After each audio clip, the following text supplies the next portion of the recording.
പള്ളിക്കാട് ഒരാൾ വൈദ്യുതാഘാതമേറ്റ് മരിച്ചു. അറപ്പാട്ട് സ്വദേശി വേണുഗോപാൽ എന്നയാളാണ് വൈദ്യുതാഘാതമേറ്റ് മരിച്ചത്. പഴയ വീട്ടിലെ മീറ്റർ പരിശോധിക്കുന്നതിനിടെ വൈദ്യുതാഘാതമേൽക്കുകയായിരുന്നു. ഉടൻ തന്നെ മൂത്തകുന്നം പ്രാഥമികാരോഗ്യ കേന്ദ്രത്തിൽ എത്തിച്ചുവെങ്കിലും ജീവൻ രക്ഷിക്കാൻ കഴിഞ്ഞില്ല. ഈ മഴക്കാലത്ത് വൈദ്യുതോപകരണങ്ങളുമായി ബന്ധപ്പെട്ട റിപ്പയറിംഗ്, അതേപോലെ തന്നെ മീറ്റർ പരിശോധന എന്നിവയൊക്കെ സ്വയം നടത്തുമ്പോൾ അത്യധികം ജാഗ്രത പാലിക്കേണ്ടതുണ്ട്. തൃശൂർ വാടാനപ്പള്ളിയിൽ നികുതി അടയ്ക്കാതെ ഓടിച്ച വാഹനത്തെയും ഡ്രൈവറെയും പിടികൂടി.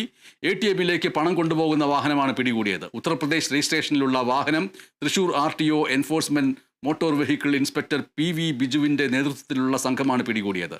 പിന്നീട് നികുതി അടപ്പിച്ച ശേഷം വാഹനം വിട്ടു നൽകി.